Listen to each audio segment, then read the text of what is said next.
Hello hello hello, সবাই কোথায় গেল? কালকে ইউটিউবে ভিডিও পোস্ট করতে গিয়ে আমার তো মাথা খারাপ হয়ে গেল। কিছুতেই ভিডিও আপলোড করতে পারছিলাম না, তো সেই জন্য কালকে আমি কোনো ভ্লগ দিতে পারিনি। তাই আজ কিন্তু হাজির হয়েছি একটা নতুন ভ্লগ নিয়ে, যেটা হচ্ছে আমার ওয়েট লস জার্নির ডে 3-র ভ্লগ। আর ভ্লগটা আমি শুরু করছি ঠিক সন্ধেবেলা থেকে। বয়ফ্রেন্ড মোটা বলেছে বলে হয়েও না সেন্টি, বয়ফ্রেন্ড মোটা বলেছে বলে হয়েও না সেন্টি, হাতে নিয়ে বসে পড়ো 1 কাপ গ্রিন টি। আর সাথে যদি পেয়ে যাও এক বাটি মুচমুচে চিড়ে ভাজা, মুডটা হয়ে যাবে একেবারে তরতাজা। আর আমি যেহেতু চিড়ে ভাজা পেয়ে গেছিলাম, তাই তরতাজা মুড নিয়ে ব্লগটা শুরু করে দিলাম সন্ধেবেলা থেকে। Good evening friends, welcome back to my channel. আমার চ্যানেল বং লেডি সানিতাতে তোমাদের অনেক অনেক স্বাগত। আজকে চলে এসেছি নতুন আরেকটা ব্লগ নিয়ে। ব্লগটা দেখতে থাকো, আশা করি খুব খুব ভালো লাগবে। তো তোমরা দেখতেই পেলে যে সন্ধেবেলায় আমি 1 বাটি চিড়ে ভাজা নিয়ে বসে পড়েছিলাম, আর তারপরেই কিন্তু আমি বসে পড়েছি 1 কাপ গ্রিন টি নিয়ে গরম গরম। আর এই যে আমার মানে ভ্লগের সবচেয়ে বড় দর্শককে দেখে নাও, সে হচ্ছে আমাদের পাখি রানী। মানে আমার ভ্লগে সবচেয়ে বেশি যদি মানে কাউরির ভালোবাসা থাকে, সেটা হচ্ছে এই পাখি রানীর। বৌদির ভ্লগ আর কেউ দেখুক আর না দেখুক, পাখি রানীকে কিন্তু প্রত্যেকটা ভ্লগ দেখতে হবে। একটা ভ্লগও যদি মিস যায় তাহলেই কিন্তু পাখি রানীর মুখ ভার। তো প্রত্যেক দিন এসে পাখি রানীর কাজ হচ্ছে এই ভালো করে আমার ভ্লগগুলোকে দেখা, আমার শর্টস দেখা, এবং আমি যদি কোনো ভ্লগ করি পরেই ও ওয়েট করে থাকে কতক্ষণে সেটা আমি পোস্ট করব এবং কতক্ষণে সে ওটা দেখবে। তো এই দেখো গ্রিন টি তৈরি হয়ে গেছে গরম গরম। এবার আমি গ্রিন টিটাকে ছেঁকে নিচ্ছি, আর দেখো কি সুন্দর কালার হয়েছে। আর হ্যাঁ, একটা কথা বলি, গ্রিন টি কিন্তু কখনোই ফোটাবে না। প্রথমেই প্যানে জলটা দিয়ে নিয়ে, মানে সসপ্যানে জলটা দিয়ে নিয়ে, জলটা যখন টকবক করে ফুটবে গ্যাসটাকে অফ করে দেবে, তারপর গ্রিন টিগুলো দেবে, তারপরে একটুখানি ভিজতে সময় দেবে গ্রিন টিটাকে। তারপরে দেখবে একটু পরেই, মানে একটা ঢাকা দিয়ে দেবে, তারপরে একটু পরে ঢাকা খুলে দেখবে যে পাতাগুলো একেবারে বড় বড় হয়ে গেছে, একদম গোটা গোটা পাতার মতো। তখন ছেঁকে নেবে চাটাকে, এবং তারপরে একটুখানি মধু দিয়ে গ্রিন টিটাকে খেয়ে ফেলবে। মানে যেহেতু ওয়েট লস জার্নিতে আছো, তো গ্রিন টি তো শুধুই খেতে হবে, কোনো রকম চিনি বা মিল্ক অ্যাড করা যাবে না। তবে একদমই মানে যে যদি খেতে না পারো বা খুবই কষা লাগে, সবচেয়ে ভালো তো বেস্ট হচ্ছে একদম শুধু খাওয়া, কিন্তু যদি না পারো একটু মধু দিয়ে খেতে পারো, দারুণ লাগে খেতে। আসলে কি বলো তো, আমাদেরকে হেলদির সাথে সাথে মানে কি করে টেস্টি করে দেওয়া যায় খাবারগুলোকে, সেটার দিকেও নজর রাখতে হবে, কিন্তু সেটা কিন্তু হেলদি প্রসেসে হতে হবে। তাই দুটোকেই ব্যালেন্স করার জন্য হেলদি অ্যান্ড টেস্টি রেসিপি আমাদেরকে সবসময় মানে খাওয়ার চেষ্টা করতে হবে। কারণ কি বলো তো, ইয়াম্মি না হলে যে টামি মানবে না। তো পেটকে মানাতে গেলে হেলদি অ্যান্ড টেস্টি, হেলদির সাথে সাথে টেস্টিটাকেও মাথায় রেখে আমাদেরকে প্রত্যেকটা মিলকে ডিসাইড করতে হবে।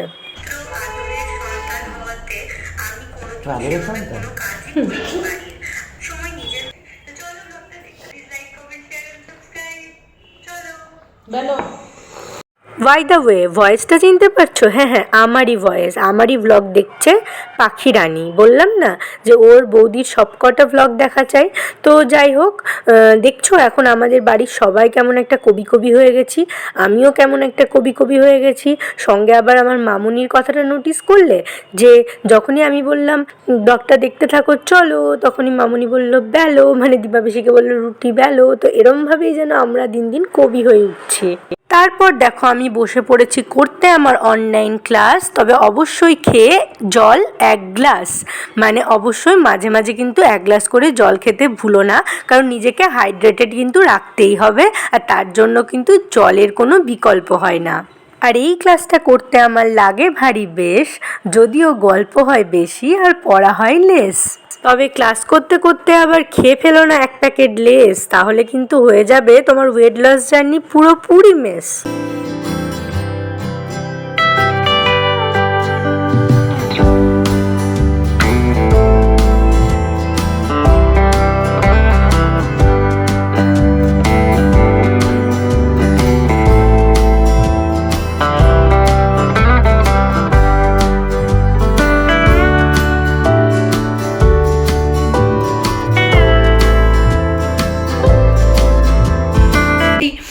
প্রতিদিনের যে কাচতে দেওয়ার জামা কাপড়গুলো একটুখানি ভাঁজ করে গুছিয়ে রাখবো।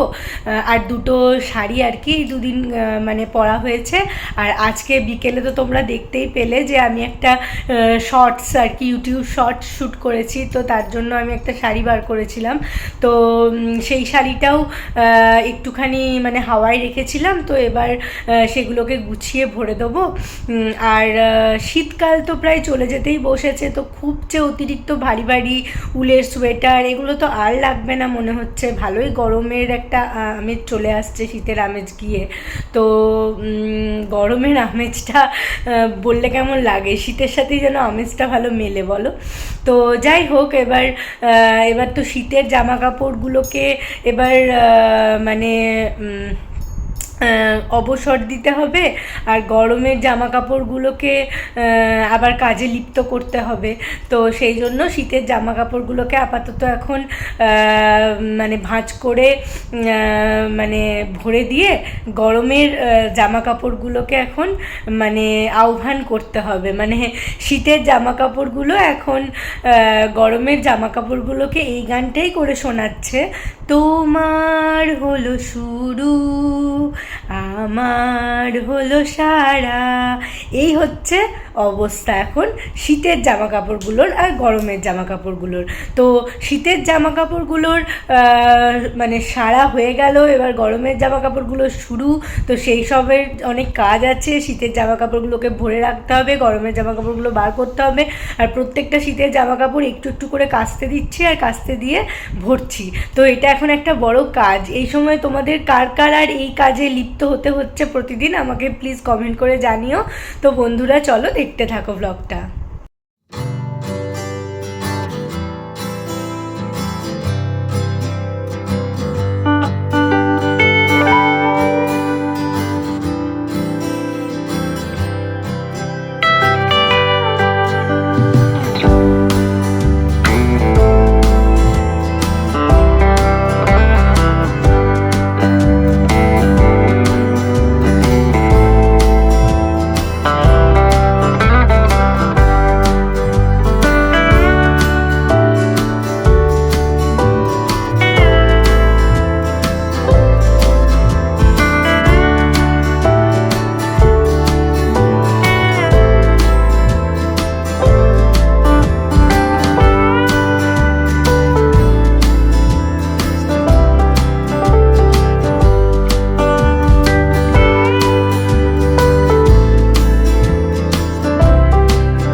তারপর আর কি চলে গেলাম ডিনার করতে। আর ডিনারের মেনুতে আজকে ছিল রুটি, ডিমের তরকারি আর ঘুগনি, মানে মটরের ঘুগনি। তো রুটি ডিম এই কম্বিনেশনটা আমার দারুণ লাগে, ডিম দিয়ে রুটি খেতে আমার দারুণ লাগে। আর দেখো রুটি আর ডিম খেতে বসে গেছি আমাদের পুরো টিম। তো তারপরে আমরা ডিনারটা কমপ্লিট করে নিলাম। তারপর আর কি ডিনার সেরে একটু হাঁটাহাঁটি করে তারপরে এক গ্লাস জল খেয়ে নিয়ে চলে গেলাম ওপরে। তারপর যেটা তোমাদের সাথে করতেই হবে শেয়ার, সেটা হচ্ছে আমার নাইট টাইম স্কিন কেয়ার। তো প্রথমে মুখটা ভালো করে ফেস ওয়াশ দিয়ে ওয়াশ করে চলে এসেছি। এবার একটুখানি ওই যেটা আমি দুপুরে দেখিয়েছিলাম, মানে তোমার লোটাসের রোজ টোনার, সেই রোজ টোনারটা একটুখানি অ্যাপ্লাই করে নেব। তারপর একটুখানি ড্রাই হতে দিলাম, আর ড্রাই হওয়ার পরে তারপরে আমি ইউজ করে নিলাম একটা নাইট নারিশিং ক্রিম। সেটা হচ্ছে হিমালয়ার নারিশিং স্কিন ক্রিম যেটা, সেটা আসলে আমি এমনিতে লোটাসের নাইট ক্রিমটাই ইউজ করি, কিন্তু শীতকাল থেকে আমি এই হিমালয়ার যে স্কিন নারিশিং ক্রিমটা আছে এটা ইউজ করছি। এটা কিন্তু ভীষণ ভালো। আসলে এটা একটু স্টিকি বলে কি, ফাটাটা শীতকালে তো ভীষণভাবে ড্রাই হয়ে যায় স্কিন, তো সেই ড্রাইনেসটা বা ফাটাটাকে একটুখানি কমাতে সাহায্য করে। তো এখনও পর্যন্ত আমি এটাই ইউজ করছি। এটা শেষ হয়ে গেলে তারপরে ওই লোটাসের নাইট যে ক্রিম সেটা ইউজ করব গরমকালে। এটা ইউজ করতে একটু মানে প্যাচি লাগবে। তো যাই হোক, তারপরে একটুখানি সিরাম অ্যাপ্লাই করে নিলাম, যেটা ভীষণ ভীষণ ভীষণ ইম্পর্ট্যান্ট। সিরাম কিন্তু একদম স্কিপ করা যাবে না। তো গার্নিয়ারের একটা সিরাম, ভিটামিন সি সিরাম, এটা ইউজ করে নিলাম। আর তারপরে ঠোঁটে একটুখানি লিপ বাম লাগিয়ে নিয়ে আমি পুরোপুরি night time skin care complete করে নিলাম, এবং তারপরে আমি চললাম এবার ঘুমোতে। তো বাই, তোমরা সবাই খুব খুব ভালো থেকো। তো বন্ধুরা, তোমরা দেখতেই পেলে যে আমি নাইট টাইম স্কিন কেয়ার করে চলে এসেছি। আসলে ডিনার করে এসেই আমি নাইট টাইম স্কিন কেয়ারটা করে নিই, কিন্তু তারপরে আমি শুয়ে পড়ি না। তার প্রায় আধ ঘন্টা পরে, মানে বরের সাথে গল্প, একটু হাঁটাহাঁটি, এরকম করতে করতে, মানে ঘরের মধ্যে এ ঘর থেকে ও ঘর একটু হাঁটাহাঁটি, তারপর বরের সাথে গল্প, এসব করতে করতে আধ ঘন্টা কেটে যায়। আসলে আমি স্কিন কেয়ারটা করে করেই বিছানায় যাই না, তাতে কি স্কিনের মধ্যে যে ক্রিমগুলো থাকবে সেগুলো তো বিছানার ময়শ্চারাইজেশনের কাজ করবে না। তো সেই জন্য আমার এখন স্কিন কেয়ার হয়ে গেছে। তারপরে আমি কিছুক্ষণ বরের সাথে জাস্ট গল্প করব, একটু হাঁটাহাঁটি করব, তারপরে শুতে চলে যাব। তো বন্ধুরা, আজ এই পর্যন্তই। দেখা হবে তোমাদের সাথে নতুন একটা ব্লগ নিয়ে। আর আমার এই ভিডিওটা যদি তোমাদের ভালো লেগে থাকে তাহলে please like, comment and share করে দিও। আর আমার চ্যানেলটা সাবস্ক্রাইব করতে ভুলো না কিন্তু। আর হ্যাঁ, মানে তোমরা যত মানে পরের ভিডিওটা আসা অবধি প্লিজ আমার এই চ্যানেলটার সাথে থেকো, আমাকে ভালোবাসা দিও। বাই, তোমরা সবাই খুব খুব ভালো থেকো। Good night, sleep tight.